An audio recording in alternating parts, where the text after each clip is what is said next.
Hay registros que abandonó el país de Mérida hacia Panamá.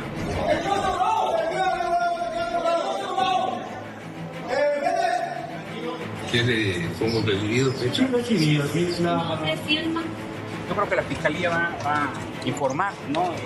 Ya de la detención, y yo creo que vamos a tener mayor información. ¿Lo traerían a Tabasco? Pretendía instalar una red criminal acá en Paraguay. Desde su notaría, te digo, desde antes que fuera un personaje de la 4T, ya habían señalamientos de por lo menos que tenía relaciones de trabajo con gente que está en el tema de crimen organizado. No inició Bermúdez conmigo, yo lo nombré en un momento de crisis de seguridad. Bueno, pues así andan las cosas en torno a Hernán Bermúdez Requena, a Adán Augusto López, que son indivisibles, uno y otro, inseparables, se saben, vaya, se conocen todo uno al otro, y parece que la suerte de uno, o la desgracia de uno, será también la del otro. Esra Chabot, Esra, qué gusto. ¿Qué tal? Buenas noches, Manuel. Muy buenas noches. Lourdes Mendoza, Lourdes. ¿Qué tal? ¿Cómo están? Buenas noches. Buenas noches, Mauricio Flores. Manuel, ¿qué tal? ¿Cómo estás? Buenas noches. Buenas noches. Lo agarraron el viernes a Hernán Bermúdez Requena en Paraguay, y ya el sábado se estaba lavando las manos a Adán Augusto López. A ver, creo que el problema es un problema todavía mucho mayor que el que hasta ahora se está manejando. Cada día esta red que la destapa básicamente el propio gobierno. Hay que recordar que incluso el discurso tú tuviste ahí en el noticiero, el discurso del secretario de Marina diciendo, a ver, nosotros no somos así, esto es, no dice nombres obviamente, pero está diciendo abiertamente que se trata de un fenómeno ocurrido durante la administración anterior, con Ojeda, con los sobrinos de toda esta red de crimen organizado que están teniendo ahí, que están armando ahí. Cuando tú intentas deshacerla, por alguna razón, de repente Gertz Manero aparece como el fiscal diciendo, sí, es que a mí ya me habían avisado hace 2 años. ¿Y qué pasó? ¿Dónde estuvo? Queda claro que eso lo pararon. Ahora, el problema radica ahora en que como sucede en estos casos de corrupción no institucionalizada, no controlada, los priistas sabían controlar sus modelos de corrupción.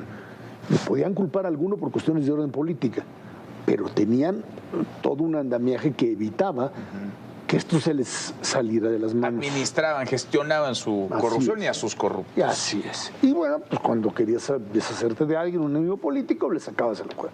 Aquí destapan esto sin control alguno y empiezan a desaparecer gente, marinos que se suicidan, que los matan en pruebas de tiro, etcétera, etcétera.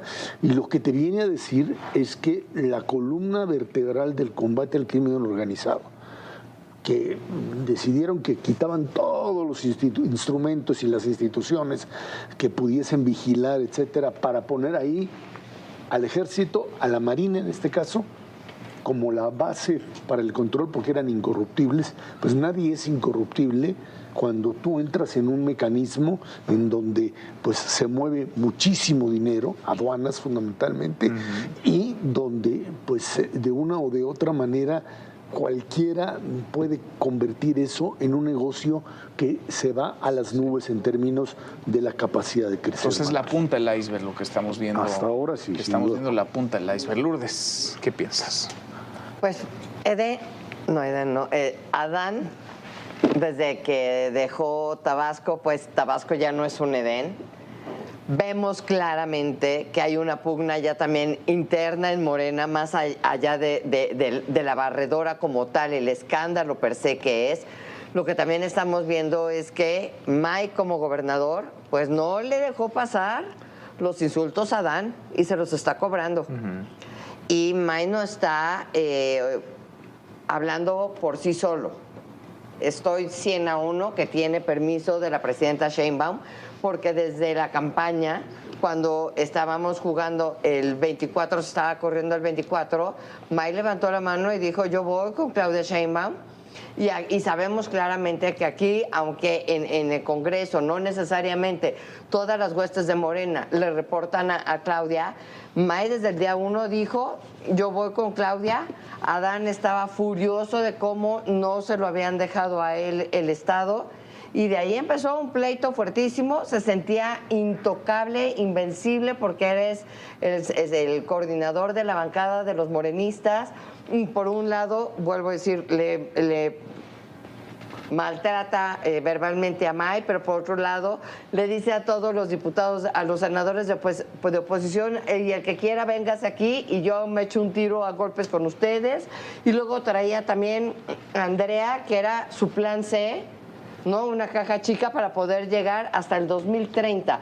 La barredora, y lo que hoy estamos viendo es que empieza a cambiarte la dinámica también de la sucesión presidencial. Y ya sé que todo el mundo me va a decir, estás loca, falta muchísimo tiempo. Y no, porque todo se iba construyendo día a día. Si llegaba Andrea de la mano de Adán, Chávez, pues senadora por Chihuahua. exactamente, si se lograba eso, pues claramente de ahí Adán iba a tener una mano por encima de Ahora, tú ya Andy. te estás adelantando 25 pasos. Lo primero es, este señor Hernán Bermúdez Requena, que está detenido en Paraguay, sabe un montón de cosas de Adán Augusto López, porque son indivisibles, porque Adán Augusto López lo hizo secretario de Seguridad y lo se conocen hace más de 30 años. Desde hace más de 30 años, pero sus negocios empiezan fuertes en 2007, cuando le empieza, era notario todavía, Adán Augusto, le empieza a dar razón social y ahora sí que pertenencia jurídica a los negocios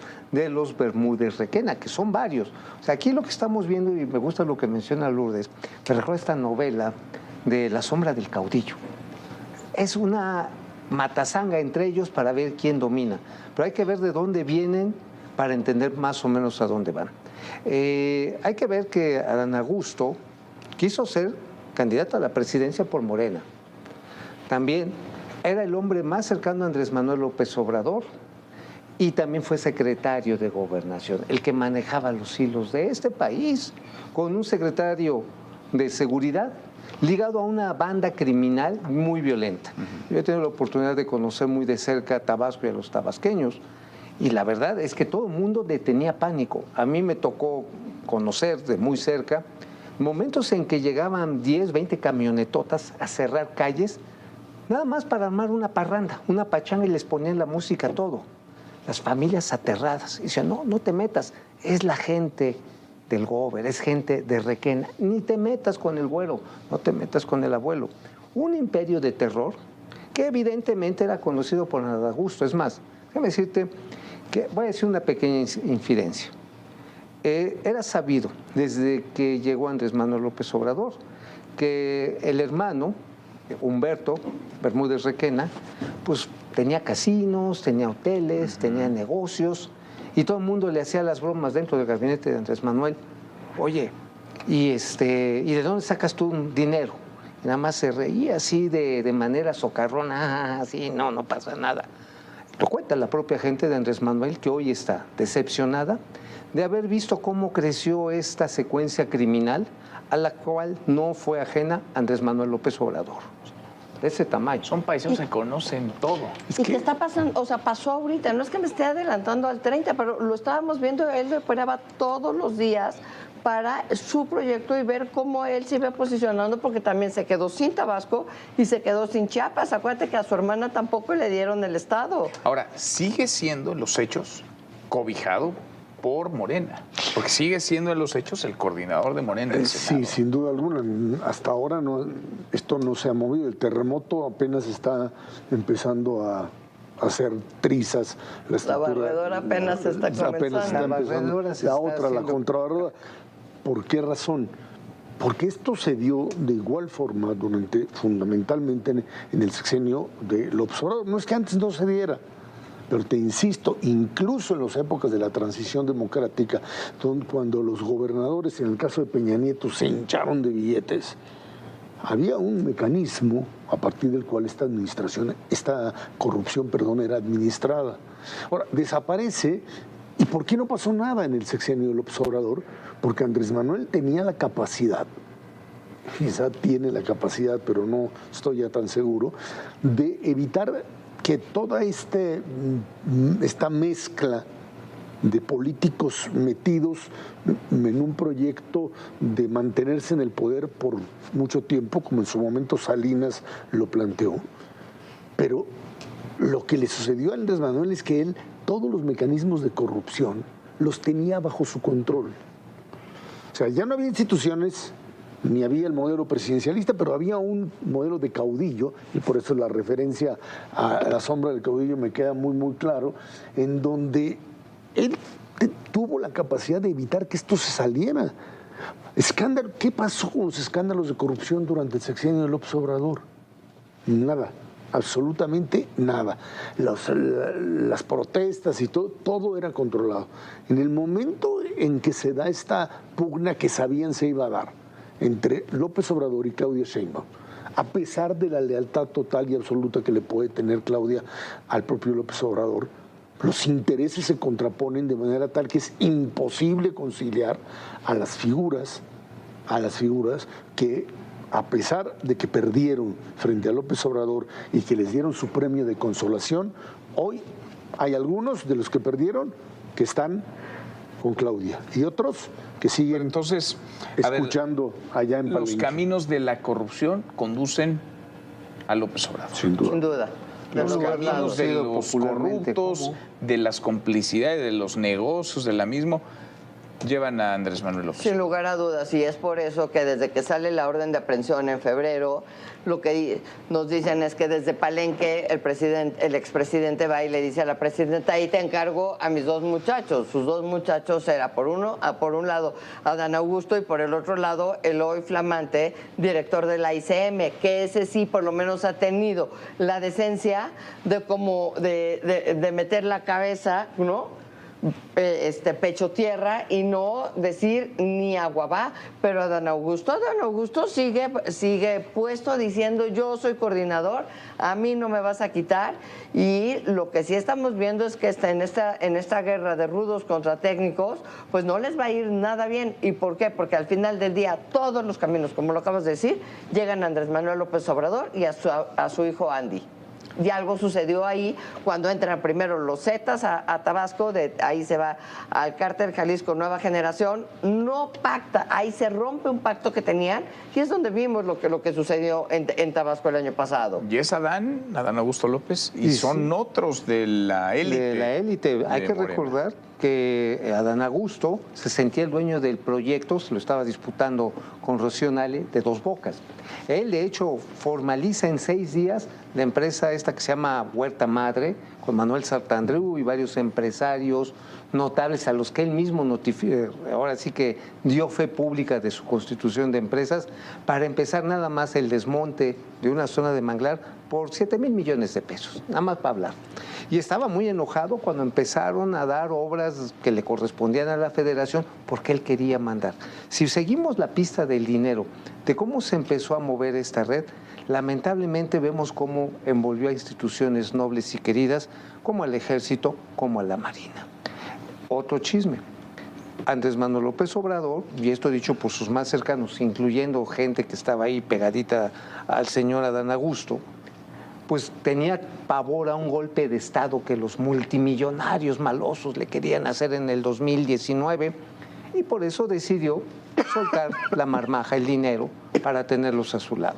Obviamente que lo que hizo es que, perdón la palabra, prostituyó instituciones nobles ante las cuales teníamos o tenemos todavía puestas nuestras esperanzas.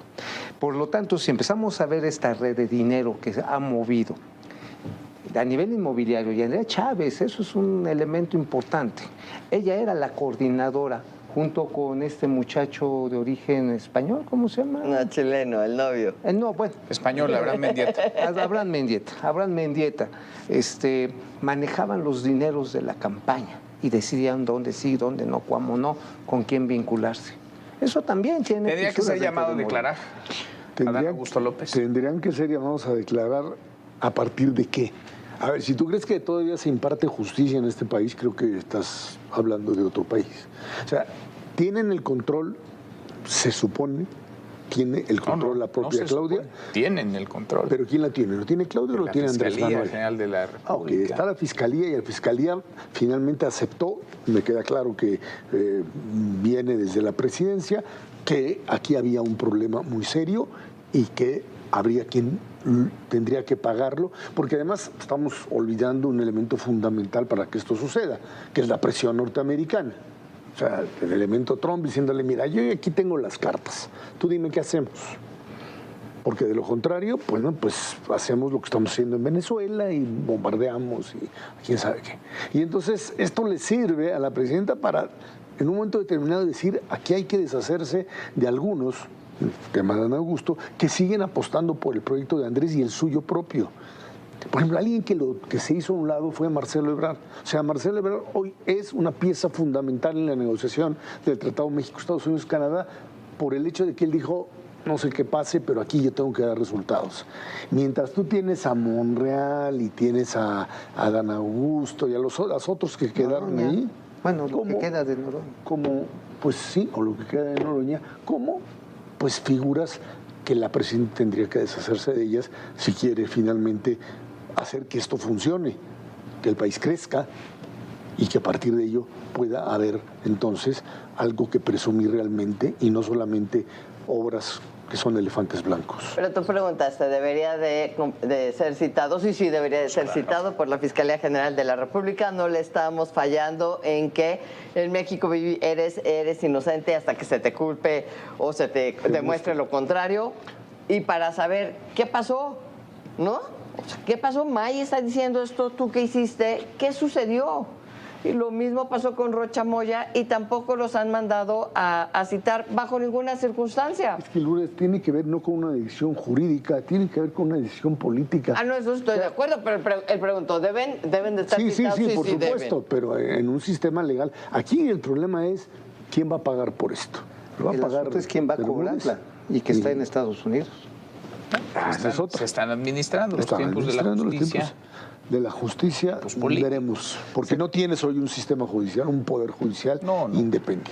Entonces pueden dictaminar lo que les digan que tienen que hacer. Se tardaron 2 años en empezar a criminalizar esto, ya había las carpetas de investigación presentadas y precisamente en este juego político la administración de la justicia se quedó pues en el sueño de los justos, ¿no? Y además se volvieron a equivocar, pusieron un tuit diciendo ya viene para México y después dijeron no viene y después supimos que él dijo no, yo no voy a ir a México, yo aquí me quedo, primero aquí vamos. Justicia, por ¿no? En lo que voy negociando, en lo que voy viendo aquí en Hecho al Agua. Mauricio, gracias. Muchas gracias Lourdes, gracias Ezra. Muchas gracias. Cerramos hoy una etapa de República MX, una etapa de ADN 40. Mañana inicia una mejor todavía. Mañana comenzamos la evolución de ADN Noticias. Mañana tendrá lo que ha visto, periodismo, crítica, dureza, señalamientos por la verdad y con la verdad por delante. Así que acá, bueno, en otro foro, porque ya no será este. Nos encontramos mañana. Pásela muy bien.